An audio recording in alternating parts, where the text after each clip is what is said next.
Hey guys, what's up? Welcome back to online classes and have a pleasant morning to all of you. Now, I Ajay Kumar, your English teacher, is going to teach you the third part of the story, The Diamond Maker. So, in the first part and second part of the video, we have learned how the strange man and the person, uh, H.G. Wells, the narrator himself, have had a conversation regarding that uncut diamond that was a artificial diamond, and the strange man have described that how he has made that diamond with the help of putting all those things in a suitable flux under a suitable pressure, and then after the carbon crystallizes out of that, he got small diamonds. And that was the first attempt he has done. Then after, he also talked about his professions, what he has done, where he has learned, what he has thought after making those diamonds. So this is what we have learned in first and second part of the video. Now in the third part of the video, we are going to talk more about his experiments, his experience while making artificial diamond. So let's start the reading and explanation line by line. Then I came across the work of Daubry. Daubry here is a person name. He was a French geologist known for his dangerous experiments on the artificial production of minerals and rocks. He is telling more about the strange person. Is telling more about जो strange person है वो H.G. Wells को डॉबरी के बारे में बता रहा है कि he exploded dynamite in a tightly screwed steel cylinder too strong to burst, and found that he could crush rock into muck, the kind of muck found in South Africa where diamonds are found. It cost me a lot, but I got a steel cylinder made for my use. It was made on the same design. I put in all my stuff and my explosives, built up a fire in my furnace, and went out for a walk. In this passage जो strange person होता है वो narrator से बता रहा होता है कि कैसे उसने जो है डॉबरी के नक्शे कदम पे चलते हुए उसने जो है पहले ये बताया कि डॉबरी जो है एक एक्सप्लोड करता है। एक्सप्लोड मतलब विस्फोट करता है डायनामाइट का, और उसने एक टाइट सिलेंडर के अंदर में मतलब स्टील सिलेंडर के अंदर में बहुत सारी चीज़ों को मतलब डाल करके जिसको कि बर्स्ट किया जा सकता है। इवन जो रॉक्स होते हैं, जो पत्थर होते हैं, उसको भी बर्स्ट किया जा सकता है मक में। मक here means you can say जो मैन्योर में यूज होता है, काला रंग का जो मिट्टी होता है, दैट इज़ कॉल्ड मक, विच इज़ 50% कम्बस्टिबल। तो उस तरीके से मतलब रॉक को तोड़ के, मतलब जब बर्स्ट होता है वो रॉक्स, तो टूटने के बाद वो मैन्योर टाइप का मक बन जाता है। काली मिट्टी आप बोल सकते हैं, मैन्योर आप जिसको हम खाद के रूप में इस्तेमाल करते हैं। तो इतना ज़बरदस्त वो मतलब विस्फोट होता है उसमें कि वो टूट के काली मिट्टी के रूप में बदल जाता है। और ये मक जो है साउथ अफ्रीका में वहाँ पे पाया जाता है जहाँ से कि डायमंड्स को निकाला जाता है। चूँकि ये जो प्रोसेस था वो उसको स्ट्रेंज व्यक्ति को बहुत ज़्यादा खर्चीला लगा, फिर भी उसने एक सिलेंडर का इस्तेमाल किया, मतलब उसने व्यवस्था किया जिसका इस्तेमाल वो बनाने में डायमंड बनाने में कर सकता था। उसने उसी तरीके का सिलेंडर बनाया जैसा कि डॉबरी ने इस्तेमाल किया था, और उसने उसके बाद उसमें सारे एक्सप्लोसिव जो विस्फोट होने वाले स्टफ़ थे, सामान थे, उसको उसके अंदर में डाल दिया। और डालने के बाद उसने उसको फर्नेस आग की जो भट्टी होती है उसमें डाल दिया, उस सिलेंडर को उसमें एक्सप्लोसिव डाल करके, और उसमें डाल के आग की भट्टी में डाल के और घूमने चला गया बाहर। I could not help laughing. Did you not think it would blow up the house? Were there other people in the place? Yes, it was thoughtless, but it was in the interest of science, he said. There was a costermonger family on the floor below, a begging letter writer in the room behind mine, and two flower women were upstairs. But perhaps some of them were out. Now, in two passages, जो H G Wells होते हैं वो हंसने लगते हैं जब वो बोलता है कि वो उसमें मतलब एक्सप्लोसिव को डाल के फर्नेस में घूमने चला जाता है तो वो हंसने लगते हैं और वो उसको बोलते हैं क्या तुमने एक बार भी नहीं सोचा कि वो तुम्हारा पूरा घर को उड़ा देगा, क्या वहाँ पे और लोग नहीं थे?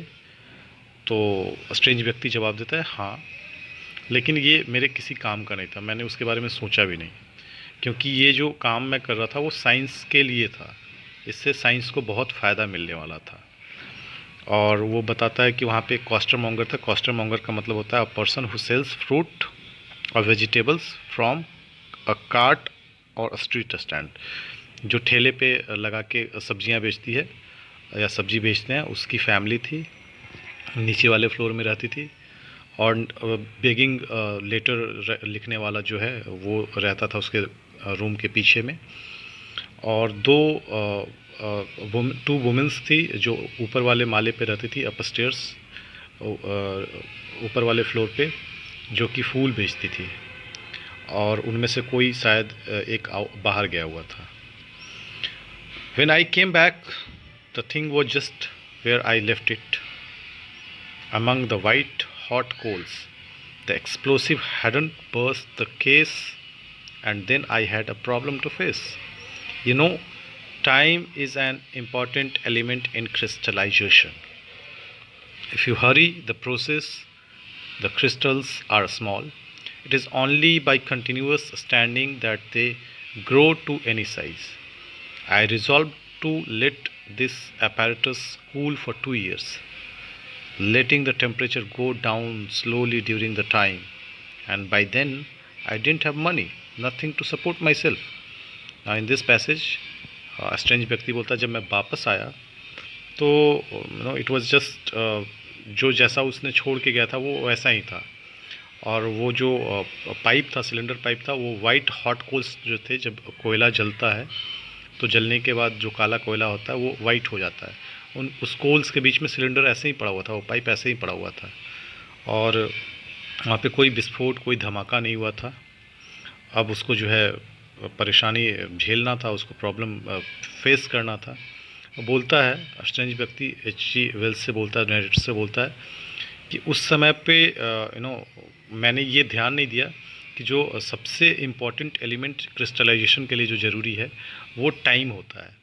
और अगर आप जल्दीबाजी करते हो क्रिस्टलाइजेशन के प्रोसेस में तो क्रिस्टल्स छोटे छोटे बनते हैं, और उसके लिए आपको क्या करना होता है कि आपको वहाँ पे खड़ा होकर के रेगुलर उस चीज़ को एनालाइज करना होता है ताकि उसका साइज जो है बढ़ सके। उसके बाद वो बोलता है I resolve to let this apparatus cool for, फिर उसने उस चीज़ को रिजॉल्व करने की कोशिश की, ठीक करने की कोशिश की, और उसने उस उपकरण, अपैरेटस मतलब उपकरण, जिस सिलेंडर की बात कर रहे हैं, जिस पाइप की बात कर रहे हैं, उसने उसको 2 साल तक ठंडा होने के लिए छोड़ दिया। वो सोच रहा था कि इसका टेम्परेचर धीरे धीरे धीरे धीरे पूरा कम डाउन हो जाएगा, तब जाकर के ये बड़ा लाइक डायमंड बन जाएगा। और 2 साल इस टाइम के दौरान उसके पास पैसे सारे ख़त्म हो गए, उसके पास एक भी पैसा नहीं बचा, वो कैसे खुद को चला पाता।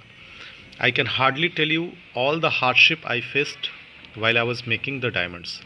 I had sold newspapers, cared for horses, opened cab doors. Once for a week I had no job and I begged. One day I had eaten nothing all day, and a little chap gave me 6 pence to show off to his friends. But I spent it all on coals and had the furnace bright red again. Now in this passage, जो strange व्यक्ति होता है वो बोलता है कि I can hardly tell you all the hardship, उसको कितना मेहनत करना पड़ा, कितना कठिनाइयों का सामना करना पड़ा, वो उसको मुश्किल से बता पा रहा है। क्योंकि जब वो डायमंड बना रहा था तो उसको बहुत सारी मुश्किलों का सामना करना पड़ा। उसने न्यूज़पेपर बेचे, उसने अस्तबल में काम किया, कारों का जो दरवाज़ा होता है, कैब का जो डोर होता है, उसको खोला। और और उसको एक हफ्ते के लिए कोई काम भी नहीं था उसके पास। फिर उसने बेगिंग की, भीख मांगा। One day he had eaten nothing all day. एक दिन उसको खाली पेट रहना पड़ा। एंड अ लिटिल चैप, एक छोटा बच्चा, लिटिल चैप मीन्स छोटा बच्चा जो है, सिर्फ शो ऑफ करने के लिए उसको एक 6 पेंस देता। 6 pence is a money which is now out of fashion, अभी नहीं है, 1980 के बाद से इसका वैल्यू जो है 2.5, यू कैन से 2.5 पैसे होता था। तो वो पैसा सिर्फ अपने दोस्तों को दिखाने के लिए इसको दिया। And when he got that money, जब वो पैसा उसको मिला तो उसने उससे कोल खरीदे, क्योंकि उसके फर्नेस की जो आग थी, भट्टी जो थी, वो ख़त्म हो चुकी थी। अब उसको वो कैसे बना पाता, उस सिलेंडर को कैसे आग में फिर डालता, फिर ठंडा करता। तो उसने जो है उस पैसे से कोल्स खरीदे और फिर से उस भट्टी में अब कोल डाला और उसमें आग लगाया और फिर से उसने उस प्रोसेस को चालू किया। At last 3 weeks ago, I left the fire out. I took my cylinder and opened it. While it was still so hot, I put my hands into it and I scraped out the crumbling lava like mass with a chisel and hammered it into a powder upon an iron plate. And I found 3 big diamonds and 5 small ones. As I sat on the floor hammering, my door opened. As my neighbor, the begging letter writer, came in, he called me an anarchist and a scoundrel. He told me that he had been prying in my room and had gone to the police that morning. Then I suddenly realized that I was in trouble. Now in this para वो बोलता अभी 3 weeks ago जो है उसने उस fire को, जो वो प्रोसेस जो चल रहा था भट्टी में आग लगा करके और सिलेंडर को गर्म करना और फिर ठंडा करना, उसने अभी उसको बंद किया। और उसमें से उस सिलेंडर को जब निकालने गया, जब निकाल रहा था तो उसमें अभी भी कुछ हल्का फुल्का आग था। उसने हाथ में कुछ ऐसे डाल करके, दस्ताने वगैरह या कुछ ऐसा जिससे कि हॉट उसको ना फील हो, उसने उस स्क्रैप को जो है बाहर निकाला। बाहर निकालने के बाद उसको चिसल की मदद से पकड़ के, चिसल इज़ लाइक जो चिमनी होता है जिससे हम पकड़ के किसी, like when someone is puffing, जब रोटी को हम फुलाते हैं गैस के ऊपर तो एक चिसल टाइप का होता है, उससे हम लोग उसको पकड़ के, तो उससे उसने बाहर निकाला और उसको, और फिर एक आयरन प्लेट के ऊपर रख के हैमर करना मतलब हथौड़ी से मार के उसको तोड़ना। जब उसने तोड़ा तो उसमें से पाउडर बहुत सारा बाहर निकला और साथ ही साथ 3 बड़े डायमंड्स और 5 छोटे डायमंड्स भी निकले। जब वो ये काम कर रहा था बैठ करके, तब उसका दरवाज़ा खुला हुआ था और उसका जो पड़ोसी जो बेगिंग लेटर का काम करता था वो अंदर आया और उसने उसको अनार्किस्ट बोला। अनार्किस्ट का मतलब होता है a rebel, a person who secretly और openly work against the government and the law of the land. Anarchist का मतलब कि विद्रोही। आप वहाँ के कानून को बिल्कुल नहीं मानते और सरकार के द्वारा बनाए गए कानूनों के विरुद्ध में जाके चोरी छुप के काम करते हो। दैट्स वाई उसको अनार्किस्ट उस बेगिंग आई मीन बेगिंग जो राइटर था उसने अनार्किस्ट बोला। बेगिंग लेटर राइटर जो था उसने उसको अनार्किस्ट बोला। फिर उसके बाद उसने उसको स्काउंड्रल भी बोला। स्काउंड्रल इज़ लाइक विलेन, एक जो विलेन जो होता है मूवी में, आपने विलेन बहुत सारे देखे होंगे, जो गलत काम करता है, बुरे काम करता है। साथ ही साथ उसने बोला कि वो बहुत टाइम से जो है उसके रूम में जो है प्राइंग कर रहा था। प्राइंग मतलब चोरी छुप के ताक झांक कर रहा था और उसने ये सारी बातें जो है मॉर्निंग में ही जाके पुलिस को बता दिया है। तब जाके उस अनजान व्यक्ति को रियलाइज़ हुआ कि अब तो वो परेशानी में पड़ने वाला है, क्योंकि पुलिस जब आएगी तो उसको पकड़ के ले जाएगी। I thought I would have to tell the police my little secret and be punished for being an anarchist. So I gathered up my diamonds and left the house home. तो उसने सोचा कि अब तो पुलिस आएगी, क्योंकि उसने बिना किसी को बताए हुए एक सीक्रेट काम कर रहा था, और अब उसको पुलिस पकड़ के ले जाएगी, और अनार्किस्ट है चूँकि वो, तो उसको सज़ा भी मिलेगा। तो इस डर से उसने सारे डायमंड्स को अपना इकट्ठा किया और उसने वो घर छोड़ दिया। If I go into respectable jewelers, they ask me to wait, and whispers to a clerk to fetch a policeman, and I found out a person who buys stolen goods, and he simply kept the one I gave him and told me to get the police if I wanted it back. I am going about now with several hundred thousands pounds worth of diamonds round my neck, and without either food or shelter. You are the first person I have taken into my confidence, but I like your face and I am in need.